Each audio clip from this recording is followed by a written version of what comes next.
Hello दोस्तों, मैं Shiva sir आप सभी प्रिय विद्यार्थियों का अपने YouTube चैनल कुछ क्लासेस में स्वागत करता हूं। जैसा कि हम लोग मैटर इन आवर सराउंडिंग जो चैप्टर था इसको पढ़ चुके हैं। हमारे आसपास के पदार्थ चैप्टर को विस्तृत तरीके से पढ़े हैं और समझे हैं और उस पे हम लोग एक ऑब्जेक्टिव टाइप क्लास कर चुके हैं। आज ये मैटर इन आवर सराउंडिंग का दूसरा ऑब्जेक्टिव टाइप क्वेश्चन है। ठीक है, तो चलिए आइए हम लोग समय को न व्यतीत करते हुए अपने क्वेश्चन की तरफ चलते हैं। आई होप आपको ये जो प्रीवियस क्लास मैं दिया हुआ हूं वो आपको समझ में आया होगा। उसी के आधार पे उसी के बेसिस पे हम तो हम लोग देखते हैं आज का पहला प्रश्न कैसा। ठीक है, तो ये आपको दिख रहा है पहला प्रश्न। अब इसको हम लोग समझेंगे, ठीक है, भली बात ही, और इसके बारे में डिटेल डिस्कशन भी करेंगे। ठीक है, तो देखते हैं क्या क्वेश्चन है। कह रहा है तापमान के केल्विन पैमाने पर जल का क्वथनांक है। कह रहा है कि तापमान के केल्विन पैमाने पर, तो केल्विन पैमाना जो होता है ये क्या होता है, इसको हम लोग के से डिनोट करते हैं। किससे करते हैं? के से डिनोट करते हैं। यहाँ पूछा हुआ है जल का क्वथनांक। तो देखिए इस प्रश्न का उत्तर हम लोग किस माध्यम से समझेंगे, सभी पैमाने को समझ के। ठीक है, तो सभी पैमाने को समझते हैं कि जल का जो हिमांक बिंदु होता है, जल का हिमांक बिंदु, यहां पे दोनों चीजें समझ लेंगे, और जल का क्वथनांक। ठीक है, जल का क्वथनांक। ठीक है, तो जल का हिमांक बिंदु, तो देखिए दो चीजें आपको ध्यान देना है कि 1 डिग्री सेल्सियस, 1 डिग्री फारेनहाइट। ठीक है, इसके बाद से केल्विन, इसके बाद से डिग्री रोमन। सबसे इंपॉर्टेंट प्रश्न तो ये यहां से बनता है कि जो डिग्री सेल्सियस, डिग्री फारेनहाइट है, डिग्री रोमन, इन सभी में डिग्री का प्रयोग किया जाता है, लेकिन जो केल्विन होता है इसमें डिग्री का प्रयोग नहीं किया जाता है। जो कि ये क्या है, हमारा एक एसआई मात्रक है, मतलब एसआई मात्रक केल्विन, जो ताप का मात्रक होता है केल्विन होता है। तो देखिए इन सभी में degree Celsius, degree Celsius, degree Fahrenheit, degree Romer's दिया हुआ है, लेकिन इसमें कहीं जिक्र नहीं होता है डिग्री का। तो ये एक मेजर क्वेश्चन भी है और एग्जाम में पूछा भी गया है, तो इसको ध्यान दीजिएगा कि 3 में क्या है, डिग्री सेल्सियस का डिग्री का प्रयोग किया गया है, बाकी जो है केल्विन में डिग्री का प्रयोग नहीं होता। तो देखिए जल का जो हिमांक बिंदु होता है ये कितना होता है, 0 डिग्री। ये कितना होता है, 32 डिग्री फारेनहाइट। ये कितना होता है, 273.15 केल्विन। ठीक है, ये क्या होता है, 0 डिग्री रोमन। ठीक है, जो क्वथनांक बिंदु होता है ये कितना होता है, 100 डिग्री सेल्सियस। ये कितना होता है, 212 डिग्री फारेनहाइट। ये कितना होता है, 373 केल्विन। ये कितना होता है, 80 डिग्री रोमन। ठीक है, तो आपको ये समझ में आ गया होगा, ये पूछा है जल का क्वथनांक बिंदु और किसमें कह रहा है, केल्विन में। तो केल्विन वाला जो टर्म है हमारे पास क्या है, देखिए यहाँ पे ध्यान दीजिएगा। केल्विन के लिए ये देखिए केल्विन का जो है हिमांक बिंदु 273.15 और जो क्वथनांक बिंदु है ये कितना है, 373। तो यहाँ पे जल का क्वथनांक बिंदु, ठीक है, तो देखिए जल का क्वथनांक बिंदु कितना है, 373। ऑप्शन में चेक करते हैं, ऑप्शन सी जो है करेक्ट हो जाएगा, 373 केल्विन। ठीक है, 373 केल्विन हो जाएगा। ठीक है, इस प्रश्न का उत्तर आई होप आपको समझ में आ गया होगा। तो यहाँ पे देखिए ये जल का हिमांक बिंदु है, न्यूनतम बिंदु है, ये क्वथनांक उच्चतम बिंदु है। ठीक है, तो ये आपको समझ में आ गया। अब थोड़ा सा हम लोग समझते हैं जल जो आया है, तो जल के बारे में समझते हैं कि जल में अशुद्धि मिलाने पर उसका बॉइलिंग पॉइंट क्या होता है, बढ़ जाता है। जल में जब हम अशुद्धि मिलाते हैं, ठीक है, जल में अशुद्धि मिलाने पर, ठीक है, जल में अशुद्धि मिलाने पर, जल में अशुद्धि मिलाने पर, ठीक है, इसका बॉइलिंग पॉइंट क्या होता है, बॉइलिंग पॉइंट क्या होता है, बढ़ जाता है। ठीक है, क्या होता है, बढ़ जाता है। बात समझ में आया, जल में अशुद्धि मिलाने पर बॉइलिंग पॉइंट क्या होता है, बढ़ जाता है। और उसके बाद से क्या होता है, दाब बढ़ाने पर जल का बॉइलिंग पॉइंट क्या होता है, जल का बॉइलिंग पॉइंट बढ़ जाता है। ठीक है, तो दाब बढ़ाने पे क्या होता है, दाब बढ़ाने पर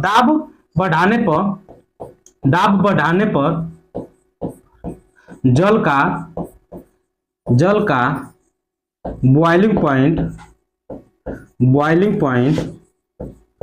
बॉइलिंग पॉइंट क्या होता है, बढ़ जाता है। एक बात ध्यान दीजिएगा कि जल होता है जल का जब हम लोग क्या करते हैं, दाब बढ़ाने पे, जल का दाब बढ़ाने पे बॉइलिंग पॉइंट क्या होता है, बढ़ जाता है। जल में जब हम अशुद्धि मिलाते हैं तो उसका बॉइलिंग पॉइंट क्या हो जाता है, बढ़ जाता है।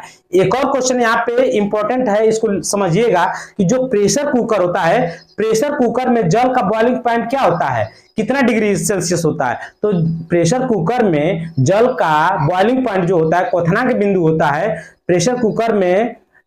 प्रेशर कुकर में जल का क्वथनांक बिंदु जो होता है 120 डिग्री सेल्सियस होता है। कितना होता है, 120 डिग्री सेल्सियस होता है। ठीक है, तो यहाँ पे एक क्वेश्चन लिख लीजिएगा, प्रेशर कुकर में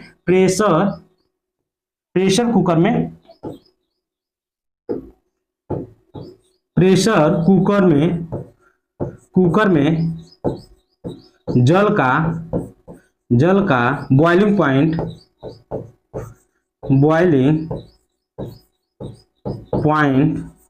कितना डिग्री होता है, तो 120 डिग्री सेल्सियस होता है। बात समझ में आया। प्रेशर कुकर में जल का जो बॉइलिंग पॉइंट होता है, क्वथनांक बिंदु जो होता है 120 डिग्री सेल्सियस होता है, और जल में अशुद्धि मिलाने पर उसका क्वथनांक बिंदु क्या होता है, बढ़ जाता है, और दाब बढ़ाने पर जल का जो क्वथनांक बिंदु होता है ये भी क्या होता है, बढ़ जाता है। आपको आई होप समझ में आ गया होगा। ठीक है, अब हम लोग चलते हैं, डिस्कस करते हैं अगले प्रश्न को। अगला प्रश्न देखते हैं। ठीक है, ये जो प्रश्न है देखिएगा, यहाँ पे कह रहा है किसी ठोस वस्तु को गर्म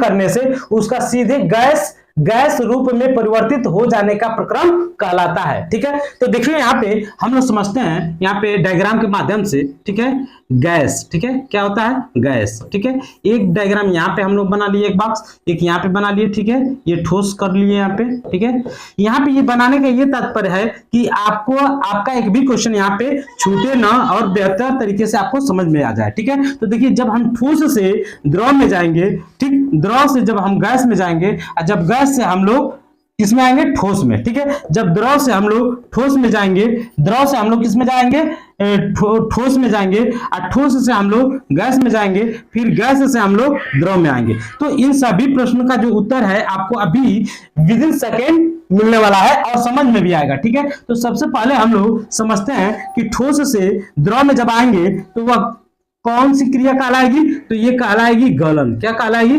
गलन। क्या कहलाएगी, गलन, या इसी को हम लोग संगलन कहते हैं। क्या कहते हैं, संगलन कहते हैं। ठीक है, इसी को इंग्लिश में हम लोग क्या बोलते हैं, फ्यूजन बोलते हैं। क्या बोलते हैं, फ्यूजन बोलते हैं। क्या बोलते हैं, फ्यूजन या मेल्टिंग बोलते हैं, मेल्टिंग। ठीक है, मेल्टिंग बोलते हैं। ठीक है, समझ में आ गया। अब जब हम द्रव से गैस में जाएंगे तो ये क्या होता है, क्वथन। क्या होता है, क्वथन या क्वथनांक। ठीक है, या इसी को हम लोग क्या बोलते हैं, वाष्पन। क्या बोलते हैं, वाष्पन। ठीक है, ये सब। अब देखिए जब गैस से ठोस में आएंगे तो ये क्या होता है, निक्षेपण। क्या होता है, निक्षेपण, निक्षेपण। ठीक है, इसको इंग्लिश में हम लोग डिपोजिशन बोलते हैं, डिपोजिशन।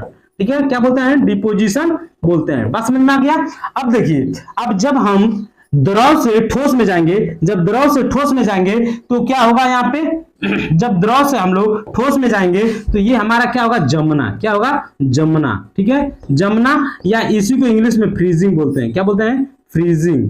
ठीक है, फ्रीजिंग, या इसी को बोलते हैं सोलिडिफिकेशन। क्या बोलते हैं, सोलिडिफिकेशन। क्या बोलते हैं, सोलिडिफिकेशन। ठीक है, समझ में आ गया। अब जब ठोस से गैस में जाएंगे तो ये क्या होगा, ऊर्ध्वपातन। क्या होगा, ऊर्ध्वपातन, ऊर्ध्वपातन। इसको इंग्लिश में हम लोग क्या बोलते हैं, सब्लिमेशन। क्या बोलते हैं, सब्लिमेशन, सब्लिमेशन। क्या बोलते हैं, सब्लिमेशन। ठीक है, जब हम गैस से द्रव में आते हैं तो इसको हम लोग क्या बोलते हैं, संघनन। क्या बोलते हैं, संघनन। क्या बोलते हैं, संघनन। इसको इंग्लिश में कंडेंसेशन, कंडेंसेशन, या इसी को इंग्लिश में लिक्विफिकेशन भी कहते हैं, लिक्विफिकेशन। देखिए यहाँ पे ये बताने का यही तात्पर्य है कि ये जो प्रश्न आते हैं, ठीक है, तो कभी कभी क्या होता है, सब्लिमेशन देके पूछ लेगा, कभी ऊर्ध्वपातन देके पूछ लेगा, बात एक ही है। ठीक, कभी निक्षेपण पूछ लेगा, कभी डिपोजिशन पूछ लेगा, और इसी को इंग्लिश में डी सब्लिमेशन भी कहा जाता है। निक्षेपण को ही डी सब्लिमेशन भी कहा जाता है। इसी को हिंदी में क्या बोला जाता है, दृढ़ीकरण भी बोला जाता है। जब हम लोग गैस से द्रव में आते हैं तो कहा जाता है इसको संघनन प्रक्रम, कंडेंसेशन या लिक्विफिकेशन। नाम कभी कभी क्या करता है, इसी को कंडेंसेशन हिंदी में लिख के बोल देता है। हाँ, तो ये इंग्लिश में देख के नाम क्वेश्चन पूछ लेता है आपसे। ठीक है। अब यहाँ पे देखिए द्रव जब पूछता है तो जमना, फ्रीजिंग, सॉलिडिफिकेशन, ये सभी क्या करता है कि नाम को बदल बदल के क्वेश्चन पूछता है और बच्चे इसी में क्या होता है थोड़ा सा कंफ्यूज हो जाते हैं कि एक ही नाम के कई कई मतलब इंग्लिश में भी कभी पूछ लेता कभी हिंदी में। तो आई होप आपको ये समझ में आ गया होगा। अब थोड़ा सा हम लोग समझते हैं इस प्रश्न का उत्तर। तो देखिए जो ठोस से ठोस को गर्म करने पे गैस में परिवर्तित हो जाए या वाष्प में परिवर्तित हो जाए तो वह प्रक्रम क्या कहलाता है? सब्लिमेशन कहलाता है, ऊर्ध्वपातन कहलाता है। इसी देखिए यहाँ पे जो नाम दिया हुआ है ये नाम क्या है? इंग्लिश में हिंदी इंग्लिश में दे दिया सब्लिमेशन। सब्लिमेशन का मतलब क्या होगा? ऊर्ध्वपातन, ठीक है, ऊर्ध्वपातन, ठीक है। इवेपोरेशन मतलब वाष्पन, ठीक है, वाष्पन, ठीक है। देखिए ये नाम ही तो दिया है, ये बिलियन, ठीक है, ये बियोजर। तो देखिए ये नाम ही तो है, ठीक है, इसको वेपोरेशन बोलेंगे या बॉइलिंग पॉइंट बोल देंगे। तो समझ में आ गया। तो इस प्रश्न का जो उत्तर होगा वो क्या होगा? आपको समझ में आ गया होगा, सब्लिमेशन। क्यों? क्योंकि ठोस से गैस में परिवर्तित होने की प्रक्रिया को हम लोग ऊर्ध्वपातन या सब्लिमेशन कहते हैं, ठीक है। आई होप आपको समझ में आ रहा होगा। चलते हैं नेक्स्ट प्रश्न की तरफ। अगला प्रश्न देखते हैं। अब देखिए जो बेहतरीन सा प्रश्न है इसको हम लोग समझते हैं। कह रहा है कपूर का आसानी से शोधन करने का प्रक्रम। कपूर का आसानी से शोधन करने का प्रक्रम क्या कहलाता है? ऊर्ध्वपातन कहलाता है। अभी हम लोग डिस्कस किए हैं डायग्राम के माध्यम से प्रीवियस क्वेश्चन में। तो यहाँ पे इसको समझते हैं थोड़ा सा क्या कि जो ऊर्ध्वपातन होता है, ऊर्ध्वपातन जो होता है, ऊर्ध्वपातन को सब्लिमेशन कहते हैं। सब्लिमेशन क्या होता है? सब्लिमेशन। ऊर्ध्वपातन मतलब सब्लिमेशन। ये क्या होता है? ऊर्ध्वपातन सब्लिमेशन ये ठोस पदार्थ को गर्म करने पे किसमें होता है? ठोस पदार्थ को गर्म करने पर किसमें होता है? गैस में, ठीक है, गैस या क्वेश्चन में लिख लीजिए वाष्प। वाष्प में परिवर्तित होने की प्रक्रम को हम लोग क्या कहते हैं? ऊर्ध्वपातन कहते हैं। जो ऊर्ध्वपातन होता है इसमें किन किन पदार्थों को हम लोग परिवर्तित करते हैं? तो एक होता है कपूर, ठीक है, कपूर। अब उसके बाद से अमोनियम क्लोराइड, अमोनियम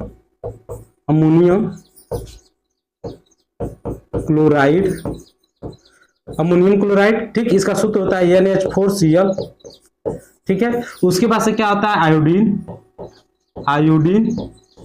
आयोडीन। उसके बाद क्या होता है? नैप्थलीन।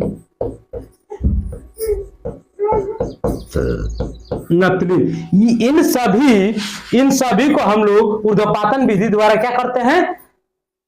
ऊर्ध्वपातन विधि द्वारा इनका शोधन कर लेते हैं, ठीक है। कपूर का, अमोनियम क्लोराइड, आयोडीन का, नैप्थलीन का, पैराफिन का भी, ठीक है। ये सभी के सभी क्या होते हैं? किस विधि द्वारा? ऊर्ध्वपातन विधि द्वारा होते हैं, ठीक है। इन प्रक्रम का शोधन किस विधि द्वारा होता है? कपूर का, अमोनियम क्लोराइड, आयोडीन, नैप्थलीन जो होते हैं इन सभी पदार्थों का हम लोग किस विधि द्वारा करते हैं? शोधन करते हैं तो ऊर्ध्वपातन विधि द्वारा। ऊर्ध्वपातन विधि द्वारा ऑप्शन ए में दिया हुआ है जो कि करेक्ट है, ऑप्शन ए, ठीक है। तो आई होप आपको समझ में आ रहा होगा। नेक्स्ट क्वेश्चन की तरफ चलते हैं, ठीक है। अगला जो प्रश्न है देखिए क्या कह रहा है? कह रहा है जिस बिंदु पर किसी पदार्थ की ठोस, तरल, तथा गैसीय रूपों का स्व-अस्तित्व होता है उसे कहते हैं। तो देखिए जिन मतलब किसी पदार्थ का, ठीक है, जो पदार्थ होता है, पदार्थ की तीनों अवस्थाओं, ठीक है, मतलब ठोस, गैस, द्रव जो होते हैं इन तीनों का जो अलग अलग भिन्न होता है वह किस पे होता है? तो त्रिक बिंदु पे होता है। किस पे होता है? त्रिक बिंदु, ट्रिपलेट पॉइंट। क्या होता है? ट्रिपलेट पॉइंट, ठीक है, ट्रिपलेट पॉइंट पे क्या होता है? ये तीनों अलग अलग स्व अस्तित्व में होते हैं। किसमें होते हैं? स्व अस्तित्व में होते हैं, ठीक है। ट्रिपलेट जो ठोस, गैस, द्रव जो होते हैं तीनों किस पे होते हैं? तो ट्रिपलेट पॉइंट पे होते हैं। अब थोड़ा सा ट्रिपलेट पॉइंट आया है तो सर्वप्रथम इसका खोज किसने किया था? तो थॉमस ने किया था। किसने किया था? थॉमस ने किया था। आई होप आपको समझ, जेम्स थॉमस ने किया था। समझ में आया? फर्स्ट बार इसके बारे में किसने बताया था? जेम्स थॉमस ने। किसने? जेम्स, ठीक है, जेम्स थॉमस ने बताया था इसके बारे में। जेम्स थॉमसन के द्वारा बताया गया था। जेम्स थॉमसन के द्वारा क्या किया गया था? बताया गया था। जेम्स थॉमसन के द्वारा ये ट्रिपलेट पॉइंट के बारे में बताया गया था। आई होप आपको समझ में आ रहा होगा। अब थोड़ा सा जो त्रिक बिंदु है इसके पॉइंट के बारे में समझ लेते हैं। ये कितना होता है 273.16 केल्विन, 16 केल्विन, या इसको हम कह सकते हैं 0.01 डिग्री सेल्सियस। ये होता है हमारा ट्रिपलेट पॉइंट। ठीक है, ये इतना होता है। ठीक है, आई होप आपको इस प्रश्न का उत्तर त्रिक बिंदु के माध्यम से मिल गया होगा, जो कि ऑप्शन सी है। नेक्स्ट क्वेश्चन को देखते हैं। ठीक है, ये जो क्वेश्चन दिया हुआ है ये क्या कह रहा है, किसी भी तंत्र से जल के निष्कासन के प्रक्रम को क्या कहता है। तो देखिए किसी भी तंत्र से किसी भी माध्यम से हम लोग जल के निष्कासन की विधि को क्या कहते हैं, निर्जलीकरण कहते हैं या डिहाइड्रेशन कहते हैं। निर्जलीकरण कहते हैं या डिहाइड्रेशन कहते हैं। ठीक है, डिहाइड्रेशन या निर्जलीकरण कहते हैं। आई होप समझ में आ रहा होगा। नेक्स्ट प्रश्न। ठीक है, ये जो प्रश्न दिया हुआ है ये देखिए क्या कर रहा है, तापमान को डिग्री सेल्सियस से कम करने के लिए बर्फ में मिलाया जाने वाला पदार्थ सोडियम क्लोराइड होता है। क्या होता है, सोडियम क्लोराइड होता है। तापमान को 0 डिग्री सेल्सियस से कम करने के लिए बर्फ में मिलाया जाने वाला पदार्थ कौन है, तो सोडियम क्लोराइड है। कौन सा पदार्थ है, सोडियम क्लोराइड, जो कि ऑप्शन ए में दिया हुआ है। ठीक है, अब देखिए जो सोडियम क्लोराइड होता है इसका जो सूत्र होता है ये क्या होता है, NaCl होता है। सोडियम कार्बोनेट जो होता है ये होता है Na2CO3 इंटू 10H2। ठीक है, ये इसका सूत्र होता है। ये मैग्नीशियम जो सल्फेट है इसका सूत्र क्या होता है, MgSO4 इंटू 7H2। ये इसका सूत्र होता है। बात समझ में आ गया, तो ये इसका सूत्र हो गया, जो कि ऑप्शन ए इस प्रश्न का उत्तर है। आपको समझ में आ रहा होगा। नेक्स्ट प्रश्न की तरफ चलते हैं। अगला प्रश्न, ये जो प्रश्न दिया हुआ है, निम्नलिखित में से कौन सा गुणधर्म ठोस, द्रव एवं गैस के लिए भिन्न है। तो कौन सा जो इसमें ऑप्शन दिया है, कौन सा गुणधर्म ठोस, द्रव, गैस तीनों के लिए भिन्न है, तो वो अणुओं की गतिज ऊर्जा, अणुओं की जो गति होती है ठोस, द्रव, गैस तीनों में क्या होती है, भिन्न भिन्न होती है। ठोस, द्रव, गैस तीनों में क्या होती है, अलग अलग होती है। ठीक है, तो देखते हैं ऑप्शन में। ठीक है, ऑप्शन हम लोग को कौन सा दिख रहा है, अणुओं की जो गति होती है ये ठोस, गैस, द्रव तीनों में क्या होती है, अलग अलग होती है। ठीक है, तो आई होप आपको समझ में आ गया। ठीक है, अब ठोस आया है, ठोस, द्रव, गैस, तो इस प्रश्न का उत्तर अणु की गति, इस प्रश्न का उत्तर हो गया। अब थोड़ा सा समझते हैं कि जो अणु होता है, अणुओं की गतिज ऊर्जा, अणुओं की गति ठोस, द्रव, गैस में क्या होती है, अलग अलग होती है, भिन्न भिन्न होती है।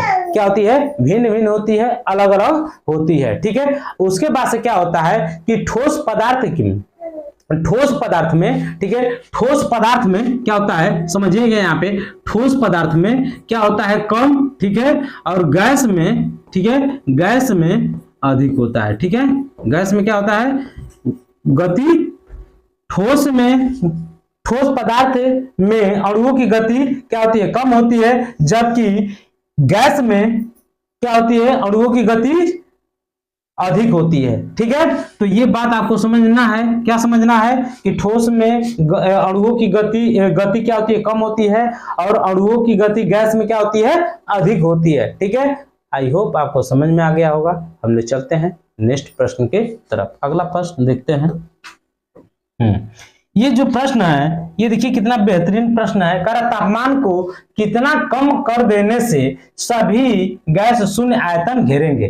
तो देखिए ये जो है इस प्रश्न का उत्तर, तो कितना हम लोग तापमान कम कर दें कि वह शून्य आयतन घेरे, तो -273 डिग्री सेल्सियस तापमान कम करने से उसका वो क्या होगा, शून्य आयतन घेरेगा। ठीक है, तो क्या करेगा, शून्य आयतन होता है। ठीक है, -273 डिग्री सेल्सियस पर तापमान पर सभी गैस का आयतन क्या होता है, शून्य होता है, और इसे ही हम लोग क्या कहते हैं, परम शून्य ताप कहते हैं। ठीक है, तो -273 डिग्री सेल्सियस जो है इस प्रश्न का उत्तर हो जाएगा। -273 डिग्री सेल्सियस पे सभी गैस के आयतन का मान क्या होता है, शून्य होता है। ठीक है, अब थोड़ा सा यहाँ पे हम लोग समझते हैं दो प्रश्नों को। ठीक है, जो जल होता है, ठीक है, जल जो होता है ये जल का आयतन न्यूनतम होता है। ठीक है, क्या होता है, जल का आयतन जो होता है वह कितने डिग्री सेल्सियस पे न्यूनतम होता है, और जल का जो घनत्व होता है वह कितने डिग्री सेल्सियस पे अधिकतम होता है। ठीक है, जल का जो बॉइलिंग पॉइंट होता है वह कितना डिग्री सेल्सियस होता है। ठीक है, तो इन प्रश्नों को थोड़ा सा डिस्कस कर लेते हैं। तो 4 डिग्री सेल्सियस पे जो होता है जल का, ठीक है, जल का आयतन न्यूनतम होता है, न्यूनतम होता है। ठीक है, अब देखा जाए यहाँ पे 4 डिग्री सेल्सियस पर ही जल का, ठीक है, जल का घनत्व, ठीक है, क्या होता है, जल का घनत्व अधिकतम होता है, अधिकतम होता है। ठीक है, उसके बाद से क्या होता है कि जो अगला प्रश्न है कि ये जो प्रश्न है कि जल कितने डिग्री सेल्सियस पे उबलता है, तो 100 डिग्री सेल्सियस पे, ठीक है, जल का क्वथनांक बिंदु, जल का क्वथनांक बिंदु मतलब उबलता है, ठीक है, जल का क्वथनांक बिंदु 100 डिग्री सेल्सियस, और जल का हिमांक बिंदु जो होता है ये कितना होता है, 0 डिग्री सेल्सियस।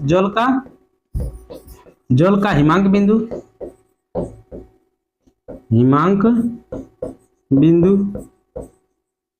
ये क्या होता है, 0 डिग्री सेल्सियस होता है। ठीक है, अब हम लोग अगले प्रश्न की तरफ चलते हैं। अगला प्रश्न देखते हैं। हाँ, ये प्रश्न जो है इसको समझिएगा। कह रहा है कि यदि किसी द्रव पर दाब बढ़ता है तो उसका क्वथनांक क्या होगा। देखिए, किसी द्रव पे, ठीक है, अगर दाब बढ़ेगा तो उस पदार्थ का जो है क्या होगा, क्वथनांक भी बढ़ेगा। ठीक है, तो ये क्या होगा, यहाँ पे क्वथनांक क्या होगा, बढ़ेगा। ठीक है, बात समझ में आया। किसी द्रव पे या ठोस पे अगर क्या हो रहा है कि दाब लगाया जाता है, दाब बढ़ता है, तो उसका क्वथनांक बिंदु भी क्या होता है, बढ़ता है। ठीक है, आई होप आपको ये समझ में आ गया होगा। ठीक है, अब थोड़ा सा हम लोग समझेंगे कि 100 डिग्री सेल्सियस पे क्या होता है। 100 डिग्री सेल्सियस पे जल का क्वथनांक बिंदु, जल का क्वथनांक बिंदु, ठीक है, 120 डिग्री सेल्सियस पे क्या होता है, प्रेशर कुकर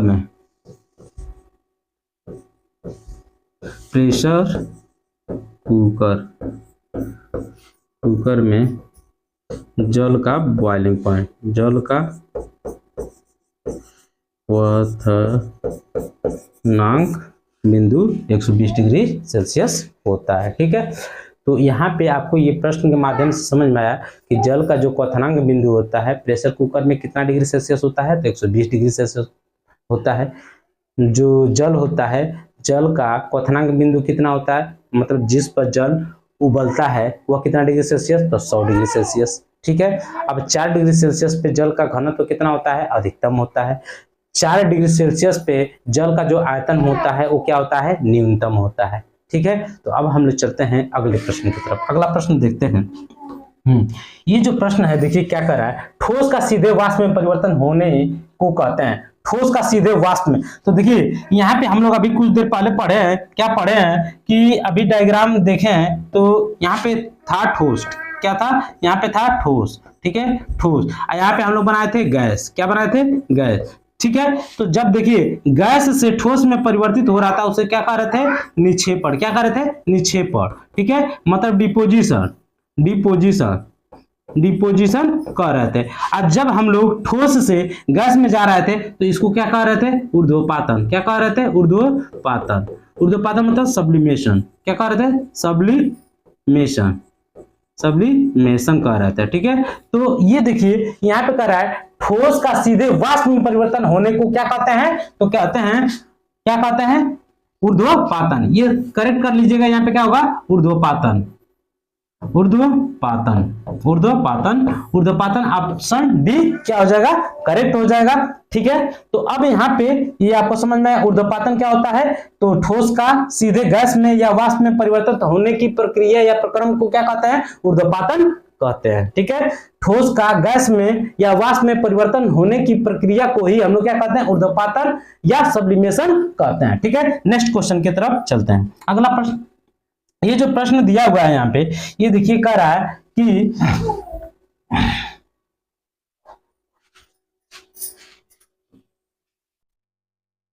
हाँ, तो ये थोड़ा सा क्वेश्चन क्या है, वो अंदर की तरफ चला गया है। ठीक है, अब हम लोग थोड़ा सा अगले प्रश्न को देखते हैं। ठीक है, हाँ, ये जो है प्रश्न, इस प्रश्न को समझते हैं। ये बेहतरीन सा कह रहा है, ताजे पानी का हिमांक बिंदु क्या है। ठीक है, तो देखिए यहाँ पे ताजे पानी का हिमांक बिंदु दिया है option A 3 degree Celsius, 5 degree Celsius, 0 degree Celsius और यहाँ पे दिया है 4 डिग्री सेल्सियस। तो देखिए जो ताजे पानी का हिमांक बिंदु होता है वह क्या होता है, वह होता है 0 डिग्री सेल्सियस। जो ताजा पानी होता है, ताजे पानी का हिमांक बिंदु, ताजे पानी, ठीक है, ताजे पानी का हिमांक बिंदु, ताजे पानी का हिमांक बिंदु जो होता है ये होता है 0 डिग्री सेल्सियस। अब ताजा जो पानी होता है इसका सूत्र होता है H2O। ठीक है, H2O इसका सूत्र होता है। इसका हिमांक बिंदु 0 डिग्री सेल्सियस होता है और इसका क्वथनांक जो बिंदु होता है, क्वथनांक बिंदु जो होता है ये कितना होता है, 100 डिग्री सेल्सियस होता है। ठीक है, और जो क्वथनांक बिंदु इसका 100 डिग्री सेल्सियस होता है और इसका घनत्व जो होता है, घनत्व जो होता है ये कितना होता है, 4 डिग्री सेल्सियस होता है। ठीक है, तो ताजे पानी का हिमांक बिंदु 0 डिग्री सेल्सियस, ताजे पानी का सूत्र H2O, ताजे पानी का हिमांक क्वथनांक बिंदु 100 डिग्री सेल्सियस, ताजे पानी का जो घनत्व होता है वह 4 डिग्री सेल्सियस होता है। ठीक है, अब हम लोग चलते हैं अगले प्रश्न की तरफ। अगला प्रश्न,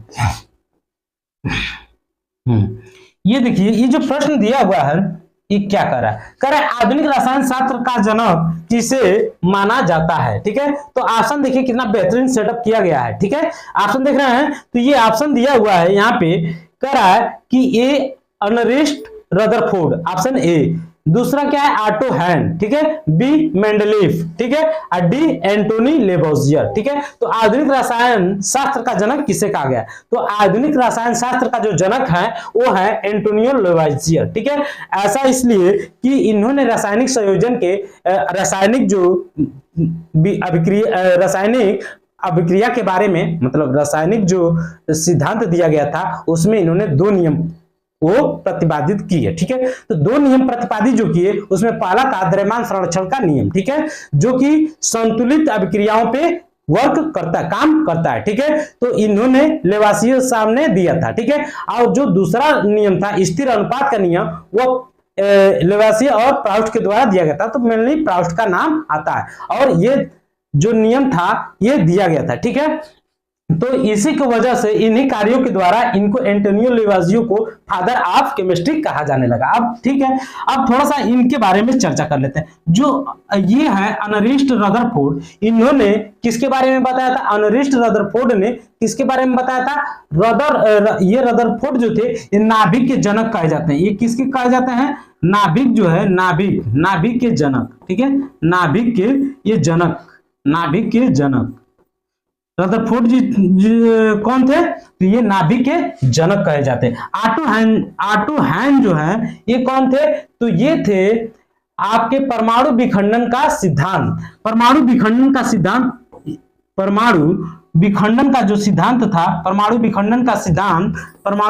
का जो सिद्धांत था ये ऑटो हैन के द्वारा दिया गया था। परमाणु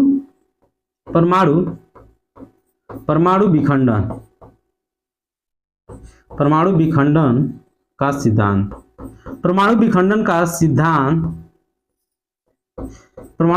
सिद्धांत ऑटो हैन के द्वारा, मेंडलीफ जी के द्वारा आवर्त सारणी का खोज किया गया था। किसका, आवर्त सारणी का 1869 में इनके द्वारा किया गया था, लेकिन पब्लिकेशन इसका 1872 में हुआ, प्रकाशन प्रकाशन 1872 में, एक खोज 1869 में मेंडलीव जी आवर्तसारणी का खोज किए। समझ में आ रहा होगा। अब हम लोग डिस्कस करते हैं अगले प्रश्नों को, ठीक है। अगला प्रश्न देखते हैं क्या है। ये जो प्रश्न है ये देखिए क्या कह रहा है, उस प्रक्रिया का नाम है जिसे गैस सीधे ही ठोस वस्तु में परिवर्तित हो जाती है, ठीक है। मतलब ये कह रहा है कि गैस सीधे ही ठोस वस्तु में क्या करती है, परिवर्तित कर देती है। अभी हम लोग देखे हैं इसको, ठीक है। यहाँ पे हम लोग इस क्वेश्चन के माध्यम से समझे, यहाँ पे गैस था, ठीक है, गैस, यहाँ पे क्या था, ठोस, ठीक है। इसको अपने दिमाग में बैठा लीजिए, ठीक है, ठोस, ठीक है। जब हम गैस से ठोस में आते हैं तो यह प्रक्रिया क्या कहलाती है, निक्षेपण। क्या कहलाती है, निक्षेपण। जब हम गैस से ठोस में आते हैं निक्षेपण, या इंग्लिश में इसको डिपोजिशन, क्या कहते हैं, डिपोजिशन कहते हैं, ठीक है, डिपोजिशन, ठीक है। बात समझ में आया, निक्षेपण या डिपोजिशन इसको कहते हैं, ठीक है। आई होप आपको समझ में आ गया। तो इस प्रश्न का जो उत्तर होगा क्या हो जाएगा, डिपोजिशन या निक्षेपण। क्या होगा, डिपोजिशन या निक्षेपण। क्या हो जाएगा, निक्षेपण, निक्षेपण, डिपोजिशन या निक्षेपण। ऑप्शन बी इस प्रश्न का उत्तर हो जाएगा, ठीक है। नेक्स्ट प्रश्न की तरफ चलते हैं, अगला प्रश्न देखते हैं, ठीक है।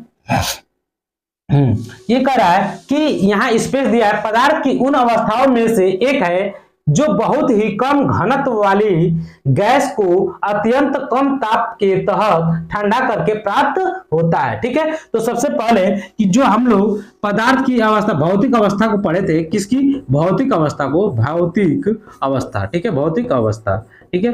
भौतिक अवस्था में हम लोग पढ़े थे, क्या पढ़े थे, ठोस, ठीक है, ठोस, द्रव, ठीक है, द्रव, गैस, ठीक है, गैस, प्लाज्मा, प्लाज्मा, उसके बाद से बीईसी, बोस-आइंस्टाइन कंडेंसेट, ठीक है। तो देखिए जो ये ठोस होता है इसमें आकार और आयतन क्या होता है, आकार और आयतन दोनों निश्चित होता है। द्रव जो होता है इसमें आकार जो होता है अनिश्चित, और आयतन क्या होता है, आयतन, आयतन, आयतन जो होता है निश्चित होता है। क्या होता है, आयतन निश्चित होता है, निश्चित।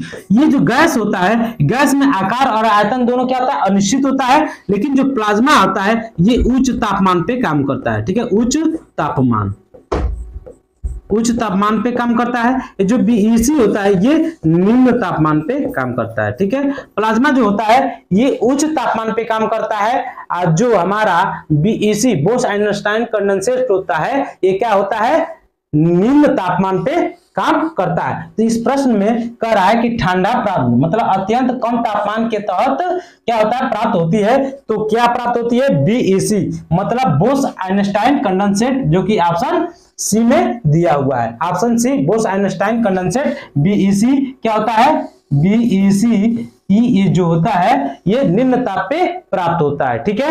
यह पदार्थ की पांचवी अवस्था के अंतर्गत आता है। इसके बारे में मैं बताया था, वर्ष 1920 में भारतीय वैज्ञानिक सत्येंद्रनाथ बोस के द्वारा कुछ अवधारणाओं को, गुणों को क्या किया था, प्रदर्शित किया गया था, जिसका व्याख्या अल्बर्ट आइंस्टीन के द्वारा किया गया और उसको प्रमाणित किया गया, भविष्यवाणी किया गया पदार्थ की पांचवी अवस्था के बारे में, जिसमें यह हुआ पदार्थ की पांचवी अवस्था के बारे में अल्बर्ट आइंस्टीन के द्वारा बताया गया था। लेकिन भारतीय वैज्ञानिक ने पहले ही कुछ गणनाएं कर दी थी पदार्थ की पांचवी अवस्था के बारे में, ठीक है। तो अब ये आपको समझ में आ गया होगा, ऑप्शन सी जो है इस प्रश्न का उत्तर। अब हम लोग चलते हैं नेक्स्ट प्रश्न की तरफ, अगला प्रश्न देखते हैं। ये जो प्रश्न है ये देखिए कह रहा है, निम्न में से किसने रासायनिक संयोजन के दो महत्वपूर्ण नियमों की स्थापना करके रासायनिक विज्ञान की नींव रखी। तो अभी प्रीवियस क्वेश्चन में ये आया था, रासायनिक मतलब रासायनिक संयोजन, रासायनिक जो संयोजन है इसके बारे में एंटोनी लेवासियो के द्वारा बताया गया था। किसके द्वारा बताया गया था, एंटोनी एल लेवासियो के द्वारा ये दो नियम बताया गया था। एक द्रव्यमान संरक्षण का नियम, ठीक है, जो अभिक्रिया, संतुलित अभिक्रिया में इसका प्रयोग किया जाता है। एक प्राउस्ट के द्वारा स्थिर अनुपात का नियम दिया गया था। तो ये दिया गया था एंटोनियो लेवासियो के द्वारा दिया गया था, तो जो कि इस प्रश्न का उत्तर हो जाएगा, ठीक है। अब देखिए ये जो जोसेफ एल प्राउस्ट है ये स्थिर अनुपात का नियम देते। ये क्या दिए थे, स्थिर अनुपात का नियम देते, स्थिर अनुपात का नियम दिए थे। ये द्रव्यमान संरक्षण का नियम दिए थे। ये जो डेमोक्रेट्स हैं, इन्होंने परमाणु शब्द पहली बार लिया था। ठीक है, परमाणु एटम के बारे में, ये एटम शब्द जो है इसके बारे में बताया था, परमाणु शब्द के बारे में बताया था डेमोक्रेट्स ने, डेमोक्रेटिस ने क्या बताया था, परमाणु शब्द के बारे में। ठीक है, परमाणु शब्द के बारे में इन्होंने पहली बार बताया था। अर्नेस्ट रदरफोर्ड कौन है, ये नाभिक के जनक कहे जाते हैं। जो ये रदरफोर्ड है ये क्या है, जनक है, किसके, नाभिक के। ठीक है, नाभिक के ये क्या है, रदरफोर्ड जी जनक है। ठीक है, तो आई होप आपको ये समझ में आ गया होगा ये प्रश्न। ठीक है, अब हम लोग थोड़ा सा चलते हैं अगले प्रश्न की तरफ। ठीक है, ये देखिए जो प्रश्न दिया हुआ है,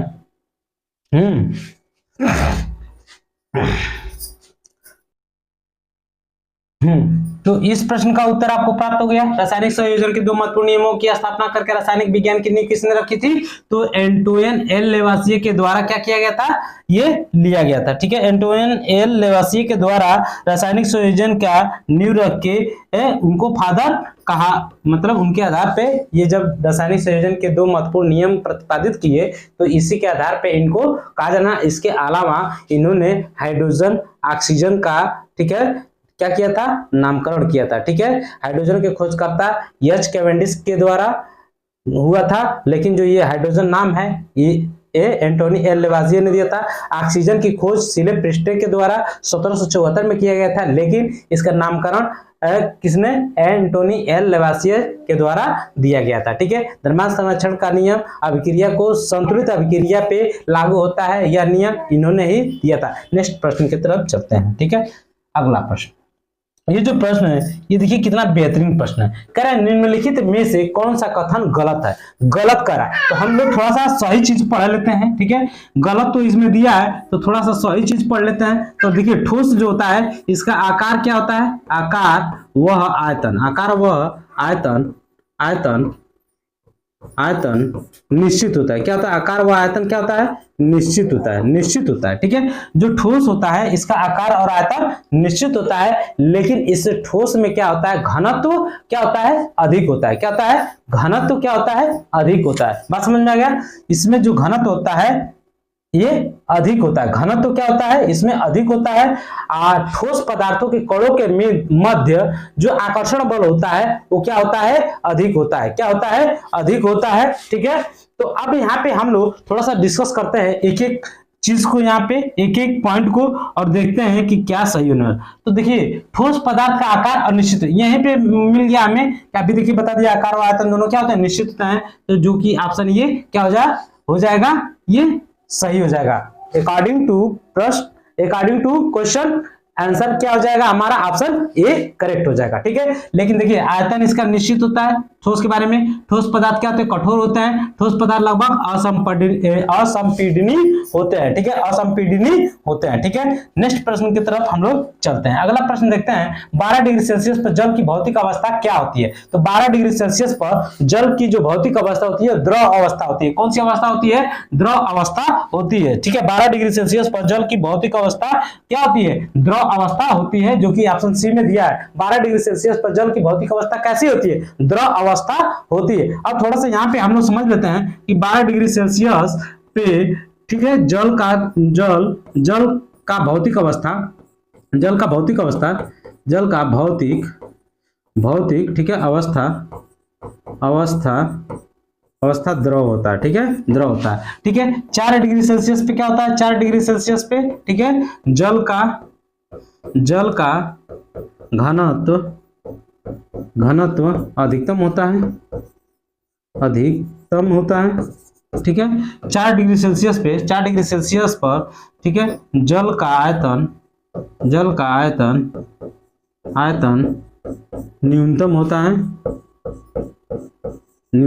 है, ठीक है। उसके बाद से 100 डिग्री सेल्सियस पे जल का क्वथनांक,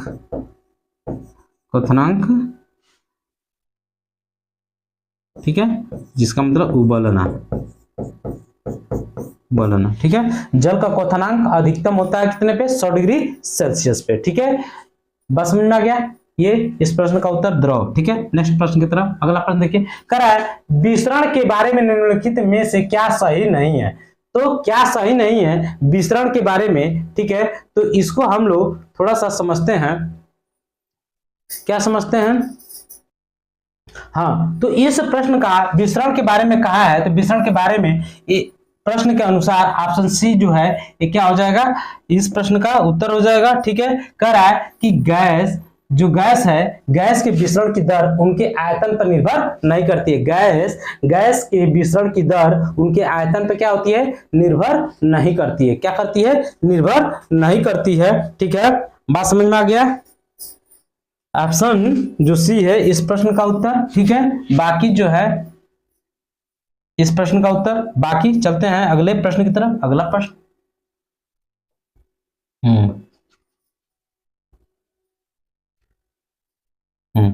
अगला प्रश्न, ये जो प्रश्न है देखिए कितना बेहतरीन है। तरल अवस्था में पाई जाने वाली अधातु है, तरल अवस्था में पाई जाने वाली अधातु है, तरल अवस्था में पाई जाने वाली धातु, तरल अवस्था में पाई जाने वाली अधातु, तो अधातु क्या होगा, ब्रोमीन होगा, ठीक है, ब्रोमीन होगा, ठीक है, जिसका प्रतीक क्या होगा Br, ठीक है। अब पारा क्या होता है, ये इसका प्रतीक होता है Hg, कैल्शियम जो होता है Ca, हीलियम जो होता है He, ये इन सभी के क्या है, प्रतीक चिन्ह है, ठीक है। अब थोड़ा सा यहाँ पे इसी प्रश्न से रिलेटेड तो देखा जाए तो द्रव धातु कौन है, द्रव धातु कौन है, Hg, पारा, Hg जिसको हम लोग पारा कहते हैं, ठीक है। जो द्रव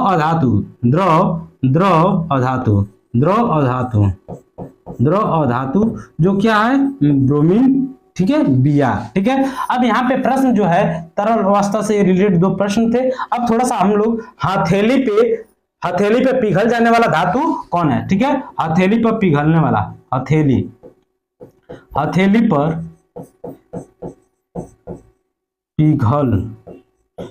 पिघल जाने